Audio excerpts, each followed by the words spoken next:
A grown man is ruining my son's life, so I am ruining his.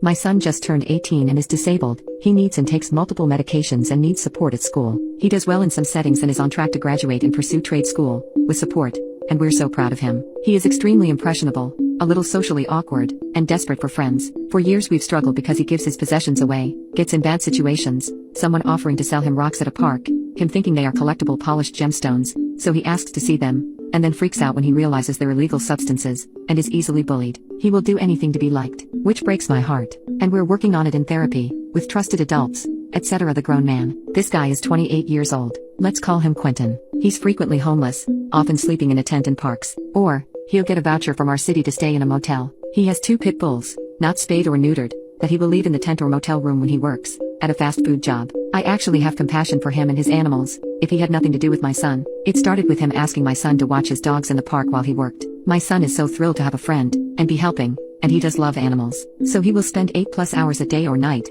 alone in a park, watching these dogs. He would ask, can he take dog food, toys, and blankets from our house for Quentin's dogs. He does it whether we say yes or no. Months ago, we would say yes because I appreciate that my son wants to help these dogs. Starting a few months ago, when my son turned 18, Quentin told him he didn't have to stay with us, and could stay with him. For weeks, our son was sleeping in the tent with the dogs or rough in the park. Quentin gives him beer and weed. Our son will watch the dogs for entire shifts while he works. Quentin tells him he will help him get a tent and vouchers, too. The police are sympathetic, especially because my son has disabilities and also some medical issues, but he is 18. School is supportive, but he's almost to graduation, and again, he's 18. We had not ever pursued medical conservatorship or anything like that because before now lots of things were going right and we don't take that lightly. Removing civil liberties from another young adult. In the past week, Quentin got another room at the motel. He messaged my son to come stay with him, and he did. My son sat in the room and watched his dogs while he worked, and I imagine they smoked and hung out when Quentin was not working. My son would respond to text messages from us but asserted he is an adult and can go where he wants. He missed a week of medication, school, part of his part-time job, and another important appointment. Being Quentin's friend is more important than all of these things, and he feels good helping his friend and says, Quentin is like a brother to me. He's the best brother I've ever had. Quentin's own family have kicked him out. They are nearby. No idea who watches the dogs when my son is not available. Quentin doesn't drive, and earlier this week my son gave Quentin his bike because he needs it more than me. Our son came home yesterday and had a complete psychiatric crisis because he's been unmedicated, and probably also high/drinking, for so many days. His medical issues are exacerbated. He was banging his head on the concrete floor, and when we called emergency services, he spit at the police, so they put a spit hood on him and restrained him. It was horrific and he was begging for help. We're not sure when he will be stable enough to come home and may need a medical procedure. He was coherent today, crying, apologizing, but still 100% certain Quentin is his friend. I also feel terrible because I know that at age 18 it's a good thing for my son to be not telling us everything, having his own friends and life, etc. I look forward to that day. He does have other friends who are closer to his age and their hanging out is more appropriate, but these other kids have busier lives and more responsibilities.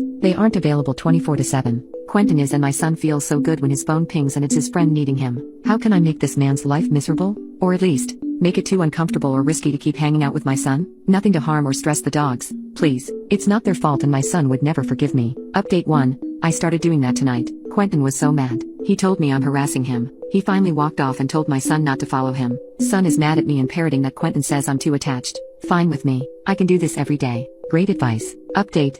4 months later. A few months ago I came here asking for tips to help get a man named Quentin out of my son's life. I'm super grateful for all of the ideas, and many kind words. As of today, and for the last 3 months, my son is happy and healthy. We found a transitional living house for him with 5 other young men and 2 house managers, and a dog. He's learning to adult, learning to cook, clean, and get a job. It includes therapy, gym every day, yoga, skateboarding. Truly a dream come true. The house is about 40 minutes away from where Quentin lives, and my son feels he has friends, is purposeful and feels adult, and is learning and busy. They will also do job training. Before this happened, I took as much of your advice as was possible. I contacted the manager at Quentin's workplace and the motel he occasionally stays at. I told them Quentin was allowing a disabled teenager to stay with him and giving him, and other teens, alcohol. Manager is local small business owner and took my information seriously. I also went to motel and pointed out the sign that said all guests must have ID. My son does not.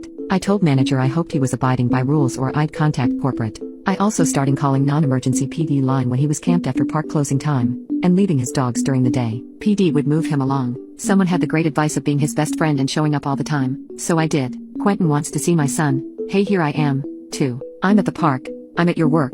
I'm near the motel. I even prepared flyers to let others in the park neighborhood, with a playground for small children, know about the tent, camping, and unsupervised, unneutered pit bulls. Quentin got increasingly upset. He said I was stalking him and he was going to call the police. I said, Politely, please do. I'd love to tell the police more about what you're doing with my son and other vulnerable young people. I told him, you want to be in my son's life? I'm in your life. Up to you. I really felt bold after all of your advice and encouragement. I was willing to keep going for the long haul. In the meantime, we found a lawyer and I started tapping into resources to find my son some kind of job training, because he really wants to help and feel grown up. For a few weeks he was working at a drugstore through a program through a local agency. That was huge for him, stocking and cleaning and helping people. It also kept him busy for about a month and kind of removed Quentin slightly. Quentin either got sick of seeing me, or afraid of losing his job. The location of the motel he had been staying in occasionally stopped letting him, so he had to start using another location much farther away. Farther to walk to work and harder to deal with. I think he realized my son wasn't worth the trouble I was causing, and just stopped contacting him.